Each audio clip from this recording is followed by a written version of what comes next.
De volta ao nosso estúdio, nossa conversa hoje é sobre Carlos Marighella, militante que combateu o regime militar no país e que nessa data, 4 de novembro, completa 50 anos de morte.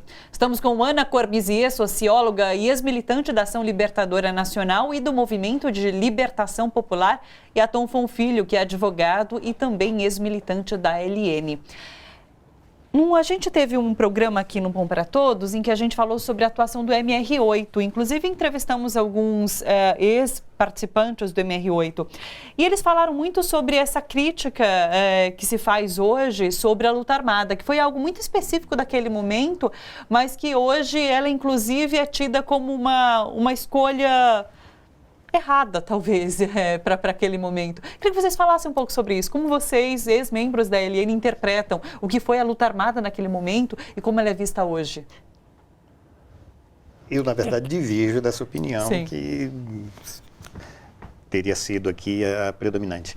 Eu divirjo dessa opinião porque, bom, em primeiro lugar, porque nós fomos levados. Havia uma série de condições que tornavam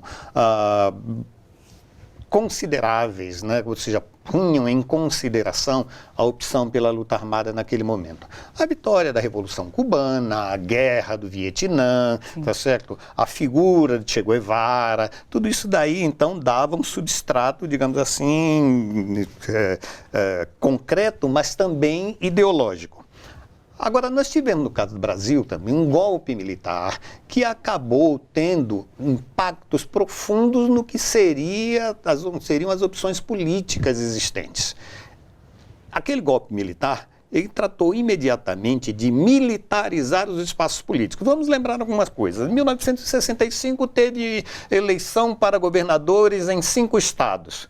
Nos 5 estados, os candidatos que apoiavam o golpe militar foram derrotados. O que os militares fizeram? Acabamos com esses partidos políticos que existiam. Existia 14, 16, mais de uma dezena de partidos políticos. Acabaram com aqueles partidos e vamos criar novos partidos políticos. Segundo eles, em princípio, qualquer número de partidos políticos poderiam ser criados, só que se estabeleceu que cada partido político deveria, para ter o registro, ter um determinado número de deputados federais. Esse número de deputados federais só permitia que houvessem 2 partidos políticos. Esses partidos políticos foram criados, então, o MDB e a ARENA, no Movimento Democrático Brasileiro, e a Aliança Renovadora Nacional. Na verdade, não tinha nem a possibilidade de ser criado o MDB, porque a maior parte dos parlamentares correram para apoiar a ditadura. E foi necessário que, olha, passem de volta alguns de vocês, senão vão dizer que nós estamos instituindo um regime de partido único. E passaram alguns de volta. Um dos que passou de volta, por exemplo, para o MDB, foi Tancredo Neves, que estava lá na arena e voltou para permitir que existisse. Então, fecharam-se espaços para atuação política aí. Sindicatos foram colocados sob intervenção. Centros acadêmicos não foram fechados. Se criou uma nova estrutura, tá certo? Para o movimento estudantil, tal, os diretórios centrais, tal. Criaram uma nova estrutura que era inteiramente subordinada ao Ministério da Educação, que veio casado, tá certo? Com um sistema de repressão também. Esses elementos mostravam como estavam dispostos os militares desde o início em restringir, militarizando os espaços da atuação política. Sim. Então, já se viu que estava indo naquele rumo.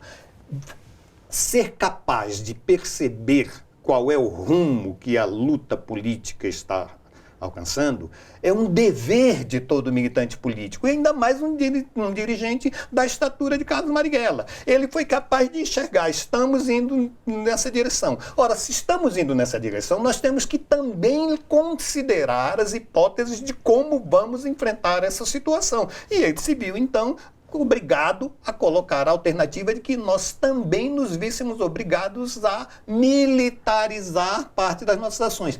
Como vamos fazer isso daí? Buscando formas que permitam que nós acumulemos força militar. A guerrilha não era, como algumas pessoas pensam, não, é um grupo de 100 pessoas que vai querer enfrentar o exército brasileiro. Não, não se tratava disso. Se tratava de uma forma de buscar acumular forças para a construção de um exército que viesse a, em algum momento, poder obter uma maioria, um apoio da população, tá certo? Para levar a essa derrota. E também para que conseguisse influenciar o próprio exército brasileiro. Sim. De outra forma também, nesse processo todo, tá certo? Contava-se com as próprias dificuldades que os Estados Unidos estavam enfrentando naquele momento, tá certo? Submerso no lamaçal lá da Guerra do Vietnã. A frase do Che, que é necessário criar 2, 3, muitos Vietnã, punha também essas questões estratégicas. Ah, mas nós fomos derrotados. Sim, fomos derrotados. Fomos derrotados, entre outras coisas, pela consideração de que Marighella foi morto. Sim.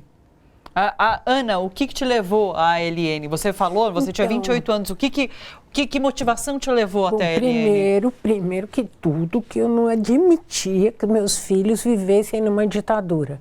Isso para mim era insuportável, impensável.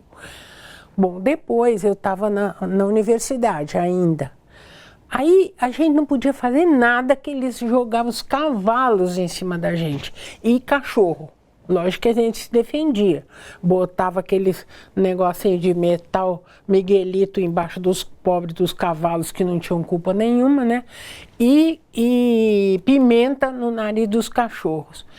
Mas a gente não podia fazer passeata, não podia se reunir. Eu tinha um grupo de mulheres que estudavam a realidade brasileira. O medo começou a ser tanto que as moças, porque não tinha só gente de esquerda, tinha de direita, era um espectro amplo. As que eram mais à direita se apavoraram, não quiseram mais participar, acharam que a gente não podia se reunir. E acabou o grupo, entendeu? Funcionou 2 anos e em 64 se interrompeu. E outra, eles diziam que a gente estava de armas na mão. Fake news já existia, não é?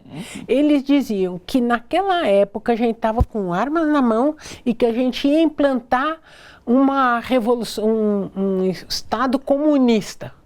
Eles nem sabiam a distinção entre socialismo e comunismo. Continuam não sabendo, aliás. Né? Não, o comunismo virou uma etiqueta, né? Sim. Virou, você é comunista, com muita honra. Quer dizer, como se ser comunista fosse assim tão simples, né? É um negócio a que você chega, um homem superior, a que você chega. Não é assim que tem um cartãozinho e pronto, né? Então, tudo isso... Minha mãe, inclusive, foi secretária do Instituto do Golbery do Couto Silva, que era o ideólogo deles, né? Então, eu estava muito por dentro do que eles pensavam e do que eles estavam fazendo. Eles estavam formando gente, formando lideranças, sabe? Eles estavam investindo mesmo. E mentindo sobre a gente, porque isso sempre faz parte da guerra ideológica que a direita leva contra a gente. Né? É criar uma falsa história, uma falsa, como se fala agora, uma falsa narrativa, né? Isso me deixava, o sangue fervia, sabe? Porque eu disse, poxa, sabe, a gente sabe o que a gente está fazendo? Alfabetização pelo método Paulo Freire. Quer dizer, poxa, o Estado não dá conta de alfabetizar as pessoas, vamos alfabetizar nós, que éramos estudantes, tal e tal. Tinha o CPC, que era o Centro Popular de Cultura, que andava por todas as capitais, tinha o ISEB, que fazia cursos também em todas as capitais. Era isso que a gente estava fazendo, educando, sabe? Alfabetizando. E eles mentindo que a gente estava de armas na mão, que a gente ia fazer acontecer. Aí a gente viu que precisava mesmo ter as armas na mão. Para não ficar só na fake news. Agora, deixa eu perguntar para vocês. Vocês enxergam alguma semelhança entre o que aconteceu ali no passado, entre as circunstâncias políticas do passado e as de hoje? E num momento em que se fala sobre o filho do presidente, um deputado federal, vem a público defender um novo AI-5, vocês enxergam semelhanças? Eu diria que há uma semelhança. Eu também Por acho. quê? Porque o interesse das forças reacionárias, o interesse do imperialismo, o interesse do grande capital aqui no Brasil é o mesmo. Sim. Eles querem manter o poder, diminuir os direitos dos trabalhadores, assim como em 1964 eles acabaram com o direito de estabilidade, criaram o fundo de garantia por tempo de serviço, agora vem com esse papo tal de carteira verde e amarela contra a carteira azul. Carteira azul tem direitos, mas se você quiser um emprego, você tem que pegar a carteira verde e amarela que não tem direitos, mas você tem emprego. Tá? Sim, mas, Atom, para além das pautas econômicas, você vê a possibilidade de uma escalada para um autoritarismo ainda maior? Evidentemente, existe essa possibilidade, mas essa possibilidade traz em si também uma contradição que enfraquece. Veja, eles agora fizeram, e é preciso apontar também a ligação do elemento econômico com isso daí. Sim. Reforma da Previdência. Na reforma da Previdência embutiram ali, do ponto de vista dos militares, uma série de vantagens para os militares. Para todos os militares, não.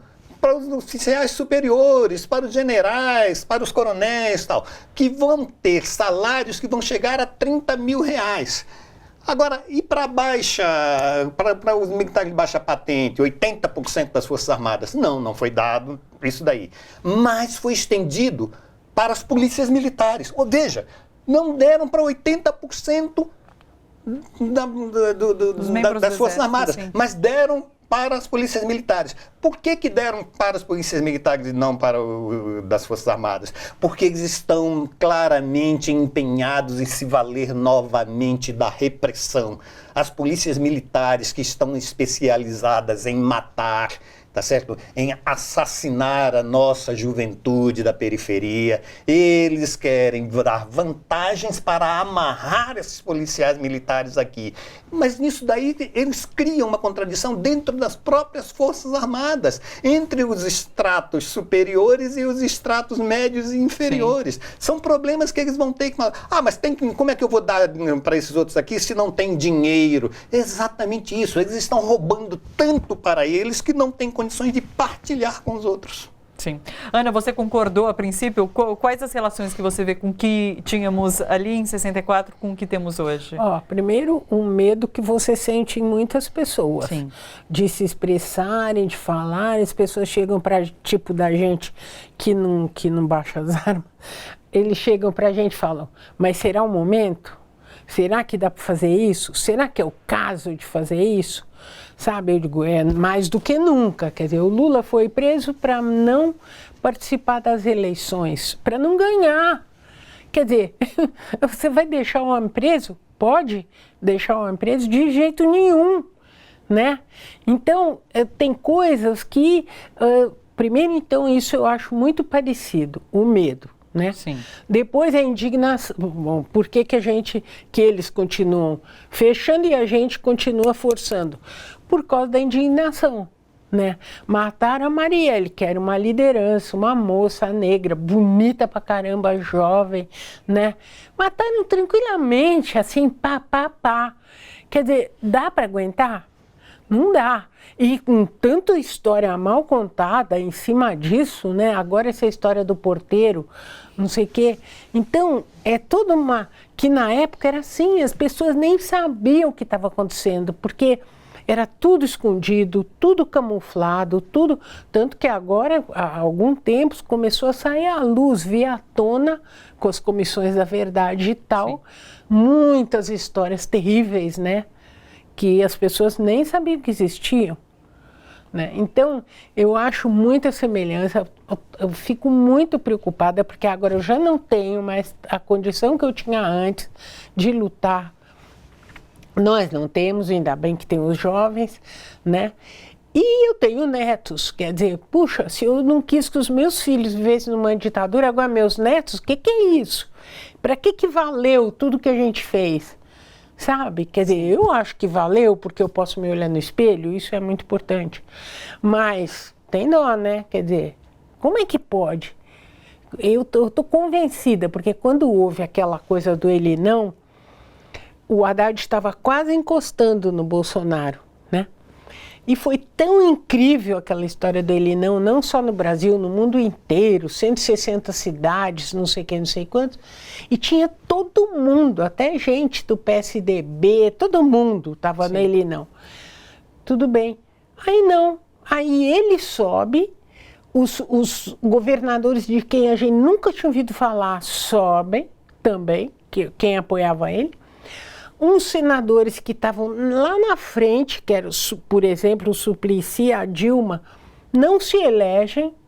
Quer dizer, não tinha lógica. Os próprios caras, o Marcos Coimbra, essas pessoas de pesquisa, eles falam que não tinha lógica aquilo que aconteceu. Sim. Então foi uma eleição fraudada. Agora, só para finalizar, Atom, qual é a estratégia de luta nesse momento? Qual deve ser a estratégia de luta nesse momento, a resistência nesse momento? Olha, eu acho que é preciso, em primeiro lugar, a gente reconhecer que nós sofremos uma derrota.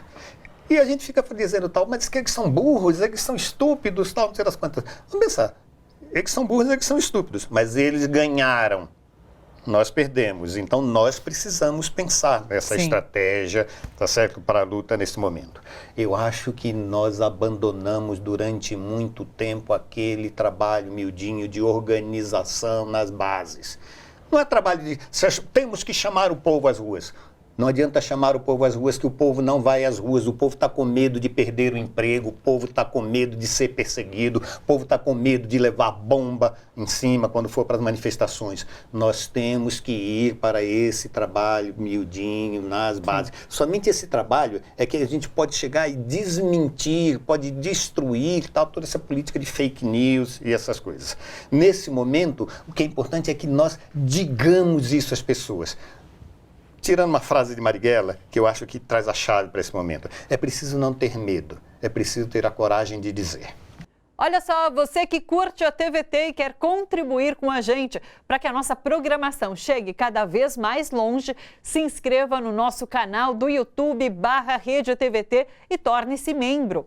Ou então faça a sua contribuição em nosso Catarse. É só acessar catarse.me/TVT. A gente agradece.